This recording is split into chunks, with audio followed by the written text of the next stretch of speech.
of love are there, but love is a necessity for the human being to survive. Now, it is so easy to love because love is with us. And yet we find it so difficult to love. And when we don't get this food of love, meaning, as I say, love means to give love and to get love, both. If we don't get this food of love, what comes into the life is insecurity, loneliness, anxiety, and lots of other problems. Depressions, etc., etc., etc., etc. You name it. Is it true or not? Now, we are by nature loving. I mean, love is with us. It's not somewhere outside. It's with us. It's so easy just to give. But what happened? We have become very, what do you say, inhibited in our love, or what do you call it? We don't know how to give. The art of giving love is something which every being is born with, and we seem to have forgotten it on our journey in life. And what have the reason, one of the reasons, okay, I'll tell you why and what happens. Most of the time we have become selective in loving, which is one of the biggest problems. I love this, this, this. And what happens? And this. And the circle of love, the bigger is the circle of love, the greater is the joy in our life, and the greater is the fulfillment and the balance of emotions that we have. Unfortunately, what has happened is our circle of love has become very, very tiny. Is it true or not? It's restricted to me, my wife, and my children. Relations. First, at least when this big joint family was there, it was like, you know, kaka, mama, kaka na kaka. And all the big, huge. Now it's become me and my wife and my children. And then if something goes wrong in the small little circle, then life is miserable. He doesn't look at me. What is the use of living? He is not looking at me. I said, lucky you. बोलतो નથી મારી સાથે બોલતા નથી શાંતિ તારા જીવનમાં. Because we have such a small little circle. So anything goes wrong in that little small circle of ours, the life becomes. You understand that? And then these things only, every small little things start mattering so much. Because that's all you have. That's the only thing you have. See, if a person has only 50 rupees, and if that 50 rupees goes away, he's lost everything. And if a person has 5 lakh rupees and 50 rupees goes, he doesn't even notice 50 is gone. Have you got my point? And here we are, the small little circle of love, and the circle is sometimes becoming so small, it's not even me, my wife and my children. It is only me and me. And no wonder we are unhappy. No wonder we become miserable. Isn't it true? We won't even smile at others genuinely. I always keep talking about this. It's all artificial. Oh, you should. All right. Nothing behind the whole thing. And then you go hug everyone. And you really don't want to hug that person. But we શું કરે આવી પહોંચ્યા. You know, it's like a formality. Even hugging is a formality. Smiling is formality. Greeting each other. Just being with each other. Everything is like a... Nothing is genuine. And that is why at the end of the party you come back home completely dissatisfied, still lonely and not fulfilled. Is it true or not? Why? You've met people. There has been so much of exchange of emotions. You should feel happy and satisfied. No. Why? Because there was no genuine give and take of emotions at all. It was all superficial and artificial. There are people, no, they go, they smile, smile kare, and pachi, it's like, and supposing the other person doesn't smile, then if you started smiling, you withdraw that half smile that you have given. Now you started giving, you finish it off now, give it off, nah. Why should I smile? He didn't smile. I tell you, I mean, And that is how we build walls around our hearts and become lonely inside, insecure inside. And then the more lonely we become, we build higher walls. And then there is an electrical fencing over on top of it. And then there is all. And here I am inside, miserable, I am lonely, I am depressed, all these things. Self-pity, all types of funny things. Are you understanding? We won't smile at that. We won't be genuine. See, in the world, there are so many living beings, right? There are animals, there's wind and there's birds and there's flowers and there's everything in this world. I've always given this example. You know, in Ahmedabad, we have an ashram. I used to stay there for 8 years, quite some time back now. And right next to the ashram is this very quite rich area, and they have a beautiful walkway. And I used to go every day for a walk in that place. After dinner, I would go and walk. And these rich houses, they had these rabaris. Rabaris, you know, rabarans? Yeah. So these cowherd maids, okay, if you want to call them. No, it sounds funny. But anyway, rabaris. So they would be working as servants in the houses of these rich people. And these girls, after dinner is over, they finished their work in those houses, and then they would come out and they would also go back home. Now, they are happy they are going home, and they're basically good-natured, simple, good-natured. And you know, they wear these lovely ghagras, which now these girls are going to start wearing very soon, Navratri time. They are so beautiful, those big flowing, you know, and their walk, oh, what is the TV called? Fashion TV. No? They walk this horrible walk. You think something is wrong in their hip joint, it's some dislocated. So they walk something. You think anytime something is going to happen, you know. And those clothes are hanging at very precarious angles. So you don't know what's going to happen when, you know. And these Rabari ladies, I don't know whether you've seen, you must see them, not the ones who wear this. Oh, they are grace incarnate. They are so beautiful. When they walk, it's like a joy to see. So when I'm walking, I see this lovely girl coming, you know, and she's flowing, you know, along with her gagra, and, you know, and she's happy. She's going to go back home now. Fine. The work is over for the day and I'm back home. So she's walking. And since she sees me, she's got nothing to fear. So she's walking happily. And when I decided, because I've seen these people with that tense face when they walk, so I've decided whenever I walk, half a smile is already there. I just have to complete the smile when someone I see. So I am already smiling, and then this person comes and she gives one big, huge, genuine smile. Lovely, because she just wants it. She doesn't know me, I don't know her. It doesn't matter, we don't know, but it's just nice to see her. And she feels good seeing me, and I feel good seeing her. And we give each other a lovely smile. And I tell you, if at all there's any tension in the day, that one smile and it's gone. And you have exchanged something meaningful, something genuine, something worthwhile. Are you understanding? Why don't we give ourselves such lovely chances? But we won't.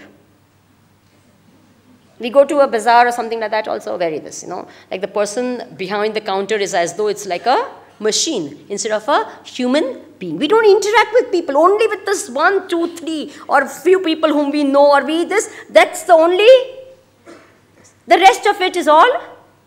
And what happens? So how many opportunities we lose for just exchanging beautiful emotions. And then we feel lonely and we feel sad and all sorts of things. So therefore, at the emotional level, we need to love. And don't say, when others love me, I will love them. No, it never works. It has to start from you. You will never love otherwise. You start. But then they reject. That's their problem, not yours. You've got the joy of loving. If they reject, that's their problem, not yours. Is that understood? I will love you, but I don't love you. That's your problem. Sad for you. You are not worth loving. That's your problem. There are some people who love me. My dog loves me. So there must be something in me, otherwise he wouldn't love me. You get it? So therefore, love is something which is an absolute, you know. Then at the intellectual level, what we actually need food even for the intellect. We don't realize this, and very often many of us are stuck in jobs where we are not using the full capacity of our intellect. Is it true or not? And then there is a frustration. And that frustration, what do? In the evening, you want to get it out. So what do? Because your buddhi is not being used. It's not being taxed. It's not being utilized. Many of the ladies, they have, okay, buddhi kya vaparvani? Aje kayu shak ખાવું છે? ભીંડાનું શાક કે બટાકાનું? What do you want to eat? Ladies' fingers of potatoes. Big use of our intellect, isn't it? Now the buddhi is going to ask for something. It needs food. And if it does not, please remember this, if it does not get good food, it survives on garbage. Remember that. Because if I need food and I don't get food, I'll go to the garbage can and pick up something because my stomach is craving, is longing for food. Have you understood that? So if I don't give it good food, I will survive on trash. Have you got this point? What good food do we need? Good thoughts do we give to our mind? Nothing, very often. And what happens? And therefore, if you find that a lady is gossiping too much, understand that she is intellectually frustrated. You don't have to know about that. And it's not only that ladies gossip, by the way. If anyone is gossiping too much, understand that this person is intellectually frustrated because he or she is not using their intellect completely. Otherwise, why would I want garbage? Are you understanding that? The fact that this person is eating garbage, giving garbage, means that what? He doesn't use his intellect. Otherwise, if I'm having good food, I don't want to touch garbage. Are you with me? Yes or no? How many times it happens? So intellectually, our buddhi needs good food, okay? Otherwise, small, silly things have become big things. Why? Because the buddhi says, I want something. And so we criticize others. This is all the way, because buddhi has to be used. If it's not used in the good way, we judge others, we criticize others, we gossip about others. These are all signs of a lot of these sometimes spring from intellectual frustration. Have you got it?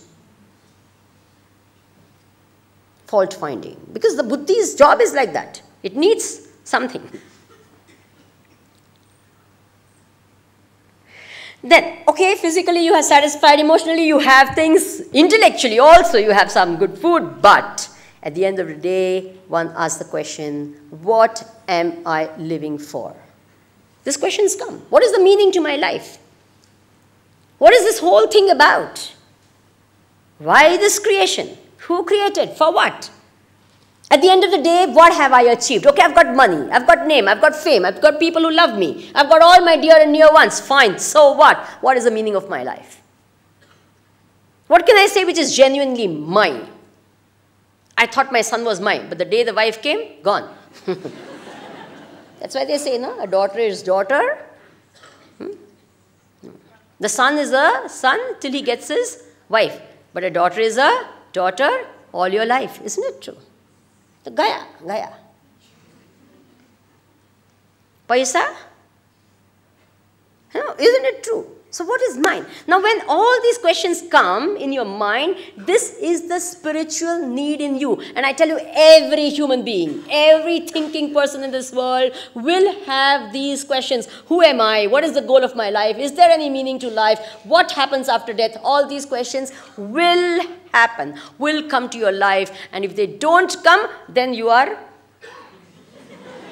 yesterday, remember? It has to be. This is the spiritual need in you. And if you don't satisfy that, there is a meaninglessness to life. You remember?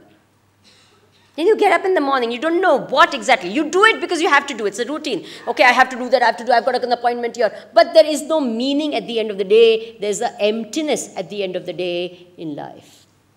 This spiritual need has to be satisfied. I must find out who I am. What is the goal of my life? Most of us don't ever. Whenever such thoughts come, we get shaken up. We start questioning our lifestyle, we get shaken up. So we don't even want to touch it. So we ring up our friends and say, come, let's have a drink. Isn't it? We want to forget all these questions which sometimes may shake us. And so we don't delve into that at all. But this will come again and again. Sometimes when everything is fine, you get a jerk and this question comes to you. What happened? What are you doing? Are you getting my point? And such questions become more when there's some big tragedy in life. And then all of a sudden, what is the meaning of everything? The one for whom I did everything is not there.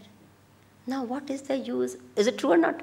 The temporary vairagya comes and you start asking all these type of questions. Now, so when you are satisfied at all 4 levels of your personality, then you become a wholesome person. Okay?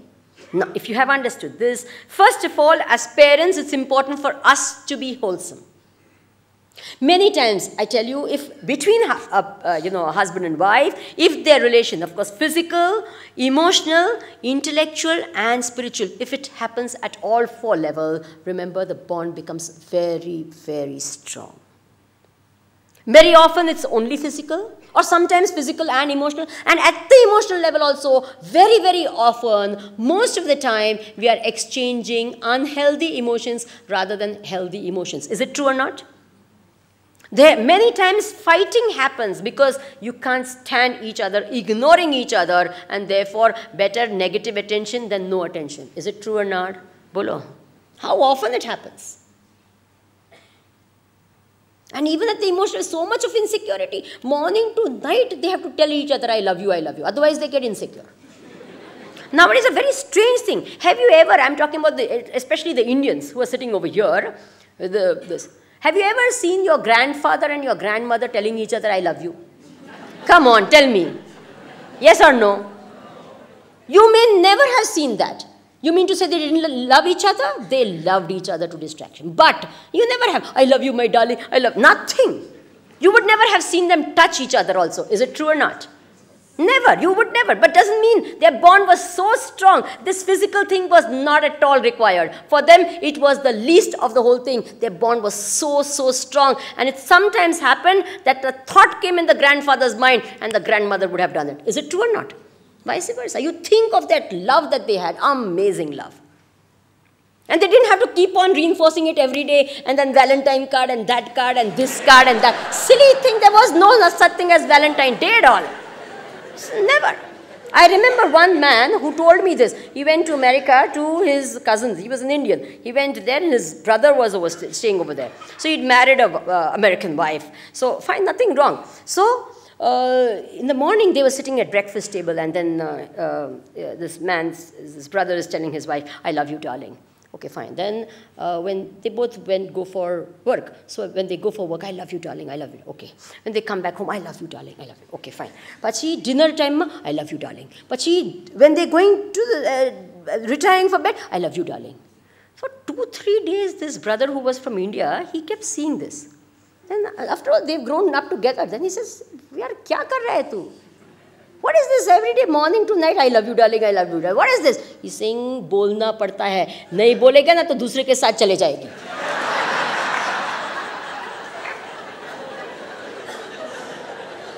What type of love is that? Which has to survive 50 times a day, you have to say, I love you? What useless love. I hope you understand that. What is this? If I don't say, she'll go away with someone else. Better send her off now.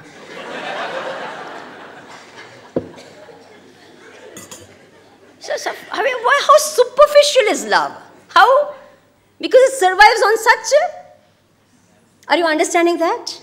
Yes or no? And why are these divorce cases more these days? Because all love based on all these silly, superficial, meaningless, ridiculous things. How is it going to survive? It can't survive. Are you understanding? But if it is based on something which is solid, a physical connection, an emotional, deep, healthy emotions, so much of unhealthy emotions and unhealthy relationships we develop and nurture and, it's like, have you seen? Based on possessiveness and isn't it true? All the time tension starts. I just got an email today, I was answering. This girl was telling me, Swamiji, the day starts with a fight and all the way till night, it's only, what? One fight after other. What type of life?